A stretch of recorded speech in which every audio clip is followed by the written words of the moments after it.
Porque tenés 2 jubilaciones, pero mirá cómo está tu pibe. ¿Cuándo va a conseguir trabajo tu hijo de 18 o 19 años?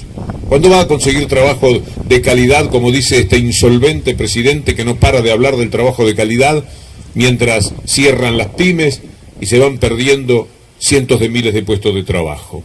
¿Dónde está la posibilidad para el hombre de 40 o 50 años al que le cerraron alpargatas en Tucumán, le cerraron alpargatas en Catamarca, para nombrar lugares más cercanos a ustedes que lo que pasa en Buenos Aires, o le cerraron en Tandil alpargatas, porque les conviene mucho más comprarla a los chinos, porque abrieron la importación de par en par? ¿Cómo iba a mantenerse el trabajo así? Y si no hay trabajo, ¿cómo va a haber consumo? Si no hay un peso para gastar. Por eso es que a la larga van a ganar con el tema de la inflación. Algún día se va a caer la inflación si no hay un peso para gastar. Están los tipos parados en la puerta del negocio casi queriendo empujar a uno para adentro. Este vaso que cuesta 10 pesos, ¿cómo lo van a subir a 15? Es llegado el momento. Si no pueden vender ni uno, lo tienen que bajar a 10 y todavía poner en la puerta un letrero que diga 2 por 5. Porque va a ser la manera en los que aquellos que puedan subsistir podrán seguir haciéndolo. Entonces efectivamente le va a bajar, pero no va a haber consumo. No lo hay ahora. Ya hay muchísimo menos consumo. Solamente crece el consumo de arroz y fideos en el Gran Buenos Aires y en la República Argentina en general. Ustedes saben por qué crece el arroz y el fideo. Muchos de ustedes tendrán el mismo origen que yo. Sé perfectamente cuál es la historia del arroz y el fideo. Y sé perfectamente cuál es la historia de la gaseosa de color un solo día a la semana, el domingo, si nos habíamos portado bien, que era el pretexto que daban porque cuando no había plata había que disimular. Como la mamá de Diego le decía a Diego, yo ya comí y no tengo nada de hambre, para que pudiera comer Diego. Conocemos esa historia, bueno, se está repitiendo. Y la gente parte con sus hijos de la mano a comer en los comedores, donde van ahora 700 y solamente iban 50 o 60 en el año 2015. Esto se ha multiplicado, lo cuenta el padre Paco Olveira, uno de los maravillosos curas de Opción por los Pobres, que están bastante enfrente de los curas en Opción por los Ricos, que son normalmente los de la cúpula eclesiástica, y ahí está diciéndonos, le hice un reportaje, le digo, ¿cuánta gente va al comedor ahora? Y dice, mira, me parece que son como 500 o un poco más, ¿eh? ¿Y cuántos iban antes? 80. A la semana se llamó y dijo, ¿sabes qué los conté? Son 736. O sea, multiplicó por 10 la cantidad de personas que van a los comedores. Y ya no se manda al comedor a los chicos, vayan ustedes. Tiene que ir el padre. Y es muy triste para un padre ir con sus hijos de la mano a que le den de comer, porque el padre siempre siente que es él el que le da de comer a sus hijos.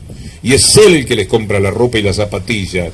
Y se siente orgulloso de hacerlo, porque todas estas generaciones nuestras se corresponden con los padres que decían, a mí ya no me importa nada, a mí lo que me importa son los muchachos que pueden estudiar y ser mejores que yo y vivir mejor que yo. ¿Y cómo esto se hace posible en un mundo en el que se cierran otra vez las puertas del trabajo, del salario digno, del que permite algún ahorro? Un mundo para ellos. Y lo hacen a través de la catequización, de la culturización de medios de comunicación que consiguen generar tanto veneno del otro lado, hacia el otro lado, que esto sea posible. Porque nunca podrían discutir políticas públicas, nunca se animarían a decir que es mejor lo de ellos que lo que quiere el progresismo, para llamarle de alguna manera. ¿Cómo va a ser mejor si esos son hinchas de la acumulación? Y cuando ellos acumulen lo suficiente y se desborde el vaso de dinero, nosotros vamos a poner la mano para que nos caiga algo encima. Todo esta es la síntesis de lo que ellos dicen desde el neoliberalismo. Hay que permitir la ley de mercado, la salvajada del mercado, que el que puede, pueda. Y los demás van quedando por el camino. Y hay que dejarlos y que se disparen y que sean inmensamente ricos, porque eso va a generar el progreso y la posibilidad de que esa gente después tenga que repartir con nosotros. Miren qué linda posibilidad de discurso que tienen. Cero. Por eso tienen que agarrarse siempre. En Uruguay están acusando de corrupto al Pepe Mujica, ustedes lo pueden creer. El único capital que tenía en su vida era una perra con 3 patas. Y una motonetita. Es una cosa de locos. ¿Por qué? Porque aprovechando que TN entra ahora en Montevideo, fíjense qué desgracia para el paisito, como TN entra y mete tanto y tanto veneno, y el tema siempre pasa por la corrupción, en el 80-90% inventada por ellos, como fácilmente se puede demostrar a través del tiempo, porque ya llevamos 10 años de mentira. Todos caímos, o muchos por lo menos, caímos en el anzuelo de la corrupción. En los primeros tiempos, ¿cómo va a pensar uno que un diario está mintiendo que fulano es corrupto y está robando de tal manera? ¿Cómo íbamos a pensar cuando decían 500 millones de Santa Cruz están en Europa? Y la mujer del presidente, ya presidenta, está en Bulgari, esto era por el año 2008, está en Bulgari comprándose joyas y sábanas de oro por cientos de miles de dólares.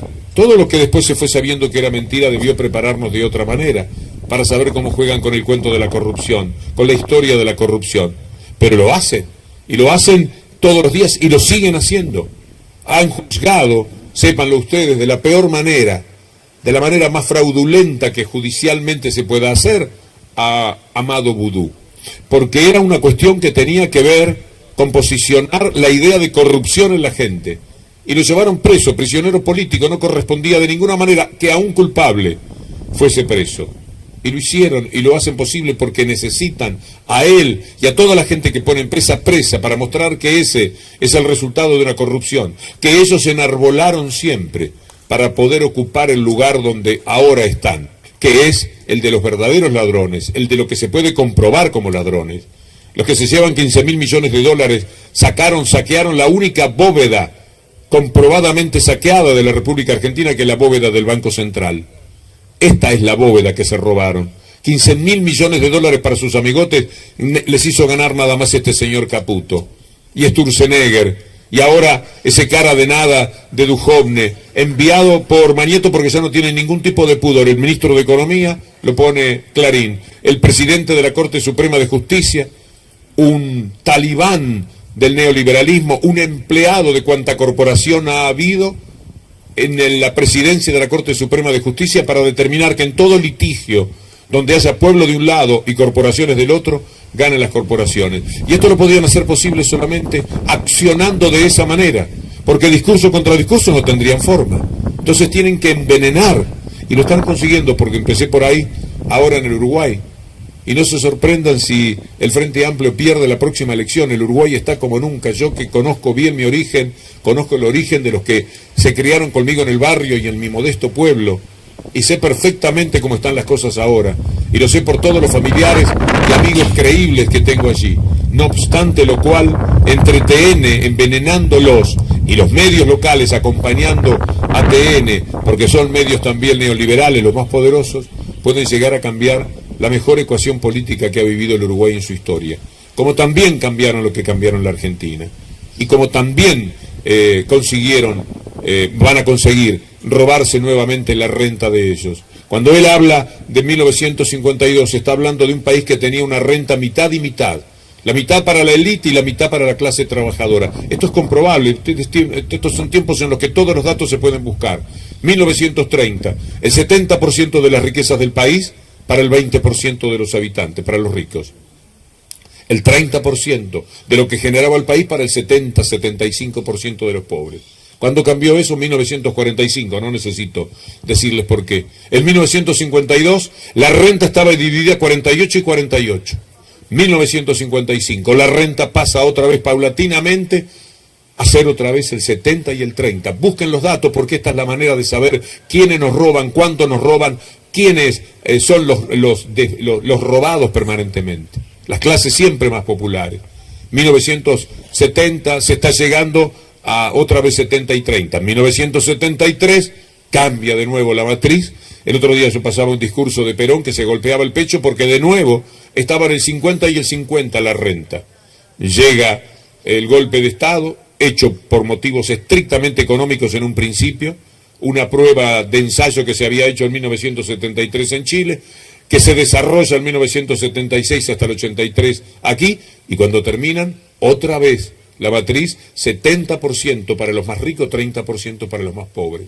Cuando vuelve a cambiar eso por primera vez y de la manera más alta en la historia, en los años presentes, 2010, 2011, 2012, 51,4% para la clase trabajadora, 48,4% para los más ricos. Había que cambiarlo. Estaban los más ricos muy nerviosos porque eso sienten en el bolsillo lo que les estaba sacando, como la gente sentía en su bolsillo lo que tenía distinto, como la gente pudo salir de el ventilador, que casi pasó a ser un objeto en desuso en millones de hogares en la Argentina, para convertirse en el aire acondicionado. Los pibes empezaron a poder viajar, mirá si lo van a hacer ahora, a los 20, 21, 22 años, hacer el viaje que en todo caso se hace a los 60 o 70 años, con lo que generaba la jubilación. Todo fue cambiando porque estaba el dinero en el bolsillo de la gente, porque el 51% de lo que producía el país estaba en el bolsillo de cada uno de nosotros. Y ellos lo sentían, porque el dinero que está en el bolsillo de la gente, de las mayorías, no está en el bolsillo de ellos. Muy sencilla la ecuación. Hay 10 pesos para repartir, ellos quieren 7 para ellos, pero son muchos menos, y dejarnos 3 a nosotros. Esta es la lucha. Otra vez salieron del 48,4 y ya andan por el 56, 57. Y seguramente cuando termine este año y se haga perfectamente la cuenta, ya estarán en el 60. Eso es robar, eso es estafar, eso es lo que le pasa a la Argentina en cada oportunidad en que aparecen los neoliberales. Se vino abajo la dictadura porque se vino abajo económicamente, porque hizo un desastre con el país. Eso fue lo que motivó la guerra de Malvinas, que se estaban cayendo a pedazos y tenían que levantar la imagen, y entonces sustituyeron la derrota económica por la terrible derrota de Malvinas. Y así estábamos cuando terminaron los 90. Siempre el desastre lo hacen ellos. ¿Cómo consiguen hacernos creer que Cavallo es un tipo que sabe? ¿Cómo consiguen hacernos creer que Sturzenegger es un tipo útil? ¿Cómo es que nos ponen a este tipo Caputo, entrenado nada más que para el mundo de los bonos y para ganar para él y para sus empresas, no para la gente, a ser árbitro entre lo que es el Estado y lo que es la gente? ¿Cómo ponemos a la gente del poder real? Lo hemos hecho nosotros, y los cordobeses fueron los más culpables de toda esta historia. ¿Cómo pusieron a gobernar a quienes ni siquiera tienen que ver con la clase política? ¿Cómo nos pudimos dar ese balazo en contra? El poder político es lo único que tenemos para resistir con el poderoso, sea en el pueblo chico, sea en el pueblo grande, sea en el país. Cuando venía Aranguren de Shell y se encontraba con Néstor Kirchner, en aquella época venía y decía las mismas cosas. En algunas hasta podía tener razón, y alguna vez le daban algo. El poder real dice: mira, yo quiero tanto, yo quiero que el combustible valga más porque tengo estos problemas, porque me está costando tanto. Y el poder político analiza y es el que le puede poner un freno. Mira, ahora no te lo voy a dar. Poder real contra poder político. Por eso el poder real, a través de sus medios, ataca al poder político exitosamente, como lo hicieron en el pasado. Pero ahora, ¿qué pasó? Aranguren es también el poder político. Entonces Aranguren va a discutir desde el poder real con Aranguren. Y Aranguren le dice a Aranguren: mirá, me está haciendo falta el aumento de combustible. ¿Cómo no?, le dice Aranguren. Encantado de la vida.